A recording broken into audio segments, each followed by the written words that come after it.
The grand dining hall of the Royal Crown Hotel was glowing with chandeliers. A famous foreign ambassador had just arrived, and he demanded the most complex French delicacy on the menu. Inside the kitchen, panic spread like wildfire. Head chef Marco slammed his ladle on the counter. Who will cook it? Do you even realize who's waiting? The sous chefs exchanged nervous glances. None dared to step forward. Just then, the door creaked open. A woman in plain clothes, holding a mop and bucket, walked in. She looked humble, almost invisible compared to the bustling staff. Marco's eyes narrowed. "You there, cleaner," he barked. She froze, startled. He smirked cruelly. "Since my so-called chefs are useless, why don't you try cooking this dish? Let's see how badly you embarrass yourself." The staff burst into laughter, whispering insults. "She can't even hold a knife. This will be fun to watch." But the woman didn't respond. She quietly put down her mop, walked to the sink, and began washing her hands. The room fell silent. Marco raised an eyebrow. "Wait, is she actually going to do it?" The woman tied her scarf firmly, her eyes calm yet determined. Without a single word, she stepped toward the stove. The kitchen watched in disbelief. And then, with lightning precision, her knife sliced through the vegetables like silk. The laughter died instantly. Something about her movements was not ordinary. The kitchen, moments ago filled with laughter, now stood frozen. Every eye was fixed on the woman as her knife danced across the board. Tack, tack, tack. Each slice of vegetable was identical, thin as paper, flawless in shape. One of the junior chefs whispered, "No way, this isn't luck. She's trained." Marco crossed his arms, forcing a laugh. "Impressive for a cleaner, but chopping isn't cooking. Let's see you handle the sauces." Unbothered, the woman reached for fresh herbs and spices. She crushed garlic with a swift press, tossed butter into the pan, and the sizzle echoed like music. Soon, a rich aroma began to spread. The staff, who had mocked her moments earlier, leaned closer, inhaling deeply. One muttered, "It smells divine."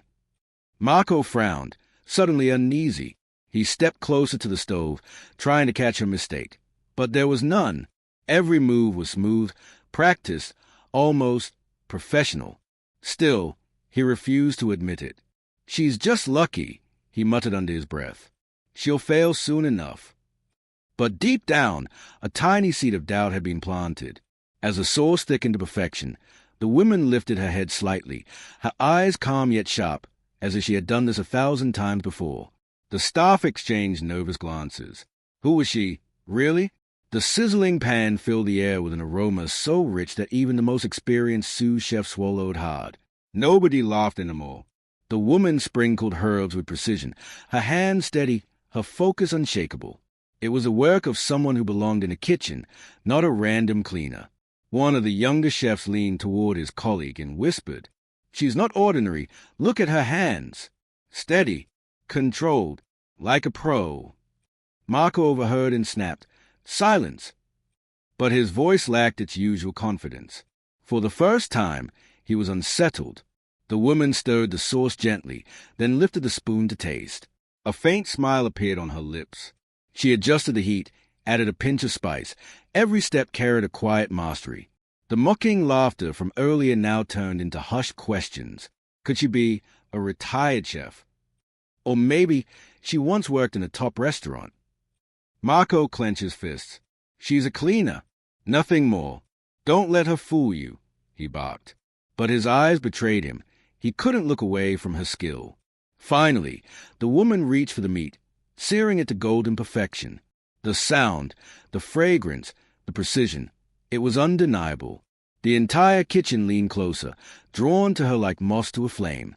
And then she looked up at Marco, her calm eyes locking onto his. Without speaking a word, she placed the sizzling pan down. The unspoken message was clear. "You challenged me. Now watch closely." The kitchen was no longer noisy. Every pot, every pan, every knife seemed to have paused, just to watch her. She placed the seared meat onto a tray, her hands moving with the calm confidence of someone who had done this 1,000 times. Marco's jaw tightened. "This isn't enough," he muttered. Then, Raising his voice, he barked, "Fine, you can chop and stay. But can you finish the signature sauce? Even my best chefs struggle with it." The staff glanced at one another. That sauce was legendary. One mistake and the entire dish would be ruined. But the woman didn't flinch. She simply nodded, reached for the wine, butter, and herbs, and began. The pan hissed as she deglazed it with wine. The fragrance lifted into the air, stronger, deeper, richer. A silence swept across the kitchen as if everyone had forgotten to breathe. One of the sous chefs whispered, She's not just skilled. She's an artist." Marco stepped closer, trying to catch a flaw. His pride was burning. How could a cleaner be making a dish he himself feared to attempt? But her movement stayed steady. She reduced the sauce perfectly, letting it thicken, shimmer, and shine. Finally, she dipped a spoon, tasted it, and gave the faintest nod of approval. The staff looked at Marco, waiting for him to react. But he stood frozen, his pride warring with the reality before his eyes. And then the woman spoke for the first time, her voice soft, yet filled with quiet power. "Cooking is not about shouting, chef. It's about listening. To the ingredients, to the fire, to the silence." The room fell completely still. Marco's face flushed red. Who was this woman? The sauce shimmered like liquid gold, releasing a fragrance so rich that even the most arrogant chefs inhaled deeply, their eyes widening with awe. One of the waiters, rushing past, stopped in his tracks. What smells so heavenly?" he whispered. The woman didn't answer. She was lost in her rhythm, flipping, stirring, plating, like a dancer moving to a silent melody only she could hear. Marco clenched his fist tighter. His pride screamed at him to stop her, but something in his gut kept him silent. The sous chefs gathered around, their earliest smirks gone. "Look at her knife cuts," one murmured. "No mistakes. Not even one. And that sauce, it's exactly how the French masters do it." Marco snapped, "Enough!" His voice cracked louder than intended. He quickly straightened, trying to regain control. "She's a cleaner. Do you all forget that?" But deep down, even he felt it, this woman wasn't ordinary. Then, suddenly, the doors to the kitchen burst open. A hotel manager entered in a panic. The VIP guest is growing impatient. The dish must be served in 5 minutes. All eyes turned to the woman. She gave a calm nod and began the final steps, garnishing, balancing, plating. Every move was deliberate, precise, confident. When she placed a final garnish, the dish looked like a masterpiece. The staff stared as if they were witnessing something unreal. One of them whispered, almost trembling, "Tell me, who is she really?" The woman finally raised her head, her calm eyes meeting Marco's burning stare. But instead of answering, she lifted the plate gently and handed it to the waiter. "Take this to the guests." The fate of the kitchen now rested on her creation. The waiter carried the shining plate out of the kitchen, hands trembling as if he were holding a crown. The entire staff pressed closer to the door, waiting, listening. Even Marco, usually so arrogant, couldn't stop pacing back and forth. Minutes felt like hours. Finally, clink, the sound of cutlery against porcelain echoed faintly from the dining hall. The VIP guest had taken his first bite. Silence. Then another bite. And another. The kitchen held its breath. Suddenly, a thunderous sound erupted. Clap, clap, clap. Applause. The waiter burst back into the kitchen, eyes wide, voice trembling with excitement. He loved it. He said it was the best dish he's tasted in years. Gasps filled the room. The staff looked at the woman with a mix of awe and fear. Marco froze, his face pale. "No, impossible," he whispered. "She can't cook better than me. She's just a cleaner." But his voice lacked conviction. He had seen the skill. He had smelled the perfection. And now the guest's reaction confirmed it. The woman calmly wiped her hands with a cloth, her expression unchanged, almost serene. One of the sous chefs finally dared to ask, "Please, tell us, who are you?" The woman glanced at Marco, her eyes steady, unshaken by his rage and disbelief, and with a calm but powerful voice, she said, "I am no ordinary cleaner." The room went dead silent. The kitchen had turned into a shrine of silence. Every chef, every waiter, Even the dishwashers leaned in, waiting for her next words. She slowly untied the scarf from her head, placing it gently on the counter. Her hands moved with the same elegance she had shown while cooking. "I've cooked in kitchens far louder than this," she said softly, her eyes distant, as if recalling another world. Kitchens where critics could end your career with a single bite, where perfection wasn't a choice, it was survival. The staff exchanged stunned glances. Marco swallowed hard, his pride cracking. "Stop with the riddles. Enough of this drama. Tell us who you are," he demanded, though his voice trembled. The woman stepped closer, her presence suddenly commanding the entire room. "You see me as a cleaner, but once," she paused, her eyes locking onto Marco's, "I was known by a very different name." Gasps rippled through the staff. The sous chef whispered, "Could it be?" Another added, "No, that's impossible." The woman picked up the knife she had used earlier, twirling it effortlessly in her hand before setting it down again with quiet grace. Then she smiled faintly and said, "Paris, London, New York, I've cooked there all." The staff's eyes widened in shock. But before she could finish, the kitchen doors opened again. The hotel manager rushed in, bowing deeply. The guest, he demanded to meet the chef who prepared his meal. Every head turned toward the woman. This was it, the moment her truth could no longer stay hidden. The kitchen doors swung open with a heavy creak, and the hotel manager's urgent voice echoed. "The guest insists he must meet the chef who prepared that dish." Every gaze in the room turned toward the simple woman, still standing calmly with her hands folded. Marco's heart pounded in his chest. "No, no, this cannot happen," he whispered to himself. If the truth came out, his authority, his pride, would be destroyed. He stepped forward quickly, blurting out, "I cooked that dish. Tell the guest it was me." But the waiter who had served the plate shook his head firmly. "No, Chef Marco. I saw it. It was her." The staff murmured in agreement. "She plated it. She made the sauce. She did everything." Marco's face turned red, but he couldn't stop them. The manager's eyes narrowed. "Then, madam, please, come with me. The guest is waiting." The woman glanced around the room. All eyes were on her, some filled with disbelief, some with awe, some with regret for mocking her. Slowly, she removed her apron, placing it neatly on the counter. Then she lifted her chin and walked out of the kitchen with quiet dignity. Every step she took felt heavy with unspoken history. The staff leaned closer to the door, desperate to see what would happen next. Out in the grand dining hall, the VIP guest stood up from his table, smiling brightly as he saw her approach. He clapped his hands together. "Finally, the master behind this creation. Please, tell me your name." The entire hotel seemed to hold its breath. The woman gave a faint smile, her eyes glimmering with hidden strength. "My name," she began, pausing just long enough for every heart to race, "is Elena Moreau." Gasps erupted across the dining hall. "Elena Moreau," the VIP guest repeated, his voice echoing across the grand dining hall. A hush fell over the entire room. Even the clinking of glasses and soft background music stopped, as if the world itself had frozen. The guest's eyes widened.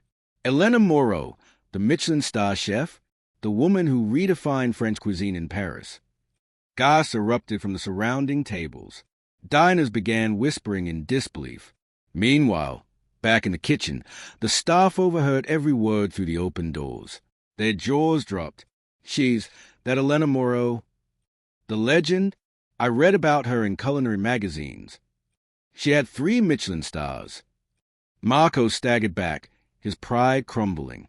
His face turned pale, sweat glistening on his forehead. No, this can't be true," he stammered. "How could a world-famous chef be mopping floors in my kitchen?" Out in the dining hall, Elena bowed her head humbly. "Yes, once upon a time, I lived that life, but I walked away, searching for peace."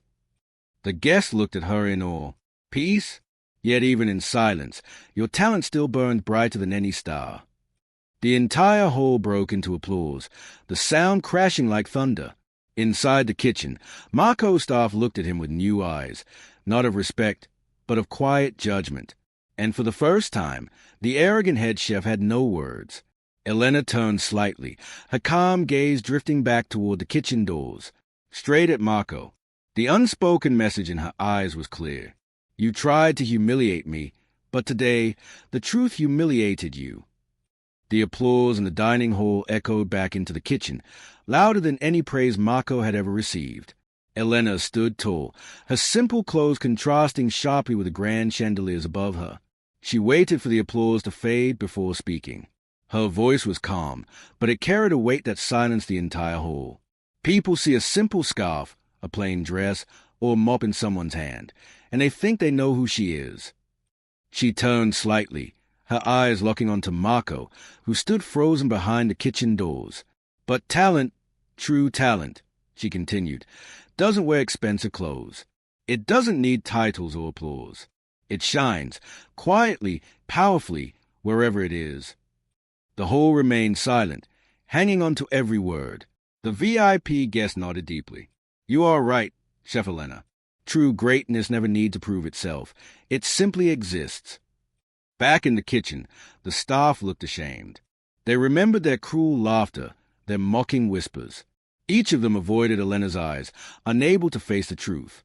Marco, however, clenched the counter, his pride tearing at him. All his arrogance, all his shouting, looked small compared to her quiet strength. Elena gave a gentle smile.